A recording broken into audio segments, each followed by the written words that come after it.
I'm Blaine Edward. And I'm Antoine Mayweather. And welcome to Men on Films, the show that looks at movies from a male point of view. Tonight's show is sponsored by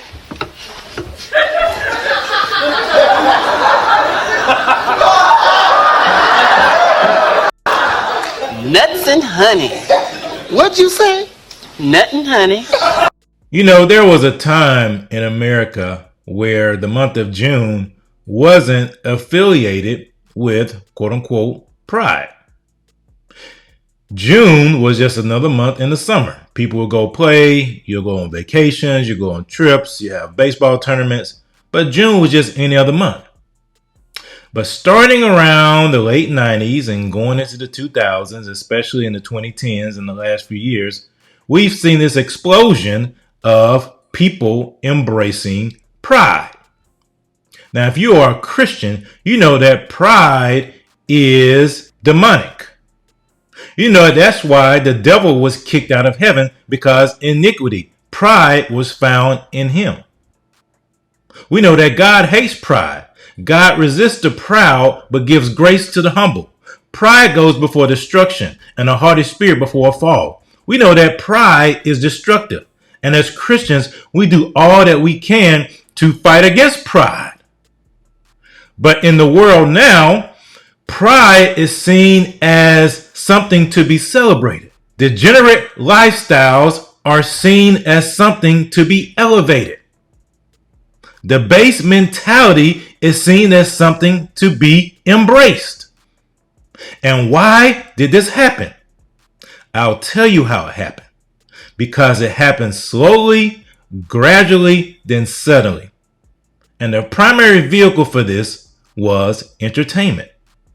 And in particular, I will say, especially in the black community, black TV shows. Because growing up, we did not celebrate pride. Yeah, we had family members that we had questions about, but those family members weren't flamboyant and outwardly demonstrating their lifestyles. There were whispers, yes. We've all had whispers of family members or cousins that we weren't quite sure about. But we loved them, we respected them, we treated them the way that Christ would want us to treat them. And we do that with everybody now. But something happened along the way. And just like they used the civil rights movement to advance the LGBTQ radical agenda, black TV shows, in particular, black sitcoms, were used to advance the LGBTQ agenda. And before we get to talking about these shows that were used to advance the LGBTQ agenda, in particular in the black community, I want to talk about how we need to make sure that our financial agenda is sound. And one way you can do that is to incorporate gold and silver and other precious metals into your retirement portfolio. To download a free resource that talks about incorporating gold and silver and other precious metals into your retirement portfolio, go to thebiblicalconservative.com/gold or click on the link in the description. So the first show we're going to talk about is a show that I enjoyed a lot growing up, In Living Color. They had this recurring segment called Men on Film. And at the time you were watching it, you didn't think anything of it, but the seeds of pride were planted. Cable Access Channel 96 presents Men on Football.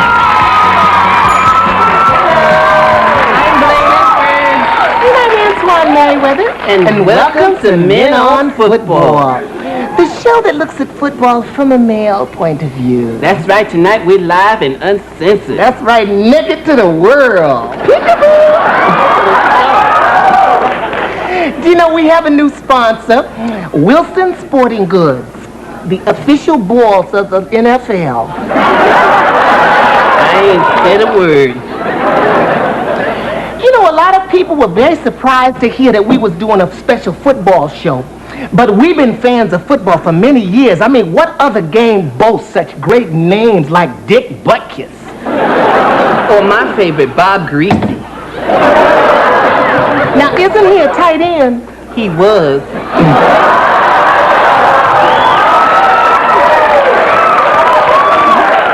Still, there's a lot of things about this game that could be better, like the uniforms.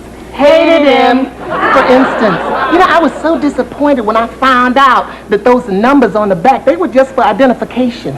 Oh, I know what you mean. The smallest one I saw was 11, and then I saw one that said 78 child. I almost fainted. You need to stop.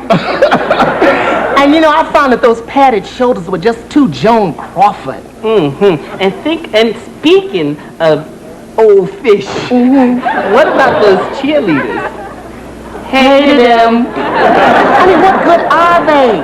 Everybody knows that these men just look at each other's for their strength and inspiration to do their best, not some scallop on the sidelines. I don't understand why they bring them in. And what about this matchup today? The Buffalo Bills against the Washington Redskins. Oh, yes, it's like playing Cowboys and Indians. Ooh! Well, tie me up and scout me, but I'd be a lot more entertained if they were playing with the Oilers and Packers. You see what I mean? This particular one aired during the halftime of the Super Bowl. So you have millions of people watching this. And you have millions of young people. This aired, I believe, around 1991, something like that, when the Redskins played the Bills in the Super Bowl. I remember that Super Bowl. I watched that Super Bowl. And one thing we did do, because at that time, for those of you who are too young to remember, the Super Bowl halftime wasn't really a show. And so naturally, In Livin Color took advantage of that, and they played this particular episode or set during the halftime show. Think about the seeds that were planted by this. I know they're supposed to be making fun of homosexuals in a sense, but you don't know the seeds that have been planted by this right here. Have we decided on anything? Yes, I have a white wine. Okay. And for you, miss? What's wrong with you? Can I get a beer? Can I have a beer? Dog, he act like he's seen a baboon or something. I think you're gonna like Mike's friend Luther. He's an actor. Oh, girl, no, you didn't. You got Denzel Washington. Denzel. So for those of you who don't know, that's Jamie Foxx playing the role of Wanda on A Livin Color. This was also something planting the seed of these men dressing up as women. Now, I know it's happened for a long time prior to this, but it's a continuation of the same theme, planting the seed of people living these lifestyles outwardly, normalizing pride. And when I say normalizing pride, I mean making it so that when you see somebody like this now, it's expected. And that was the whole intention, to make it so that it is not just accepted. It is actually something that is seen as normal, because there's a difference between just acceptance, tolerance, and normalizing. That's the trend that it goes on. It goes from just tolerating it to accepting it to affirming it to normalizing it. That's the trajectory. You go from tolerating it to accepting it to affirming it to normalizing it. And we are in the normalization of this in America, and in particular, the Black community. You see that? Martin was a very, very popular show in the early 90s. It fell behind A Livin Color in the sense of the trajectory. Started with A Livin Color in the late 80s, early 90s, then went to Martin. Martin was a very, very popular show, and he played the character of Shanae. See how these seeds were being planted, especially in impressionable young Black minds during that time? And the last one I'll show you is Empire. This show was the show that kind of pushed it over the top. She's the kind of song that makes a man love a man love a man.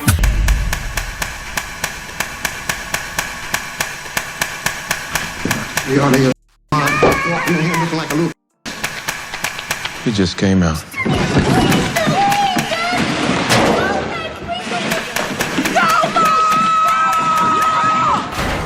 Now, Terrence Howard, now he may have some messed up thoughts in a lot of different areas, But that man has said recently that that was not acting.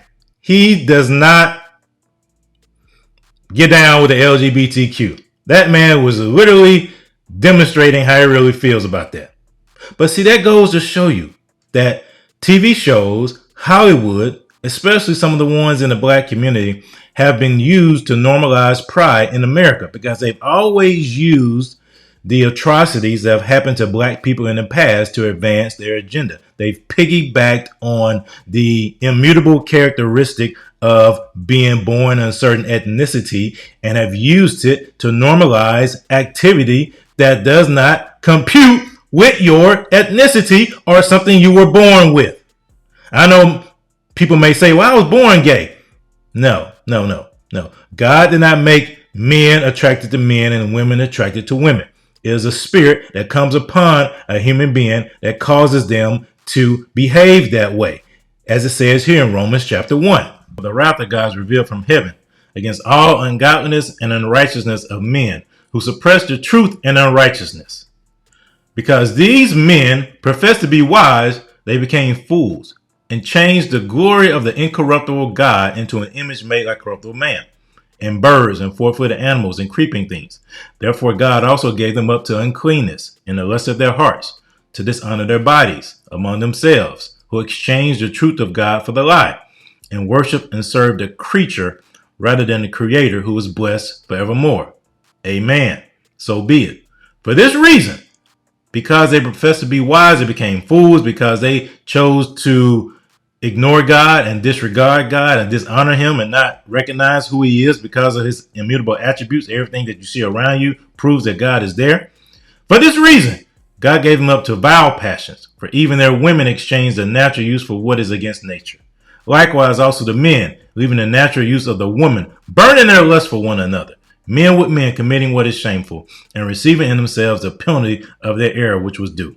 And even as they did not like to retain God in their knowledge, God gave them over to a debased, reprobate mind, to do those things which are not fitting, being filled with all unrighteousness, sexual immorality, wickedness, covetousness, maliciousness, full of envy, murder, strife, deceit, evil-mindedness. They are whisperers, backbiters, haters of God, violent, proud, boasters, inventors of evil things, disobedient to parents, undiscerning, untrustworthy, unloving, unforgiving, unmerciful, who, knowing the righteous judgment of God, that those who practice such things are deserving of death, not only do the same, but also approve of those who practice them.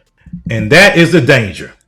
Not just the ones who are practicing this, but the ones that approve it. Especially the ones that call themselves members of the body of Christ and call themselves pastors and leaders in the church.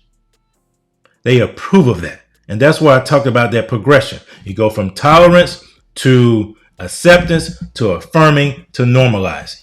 And that's where we are. And these TV shows like in Living Color and Martin and Empire help to plant the seed and push this thing to where it is now. So we as believers must speak the truth in love during this month. Love them. We love the people that are in those lifestyles because we want to see them delivered from that, because we know what the end is of that lifestyle. That's why that lifestyle has so many people committing suicide, because you cannot find peace living in a lifestyle that's not what God ordained for you. You will not find peace in that lifestyle. But they have normalized pride. And it's good to see some of these corporations are backing off of it, but then you see a lot of corporations that are still going full speed ahead with it. And a lot of churches and pastors are going full speed ahead with it. Let me know what you think in the comments. I'm sure there's some shows that I probably missed. Let me know some other shows and characters that also contributed to the normalization of pride. We're not victims. We are empowered for greatness.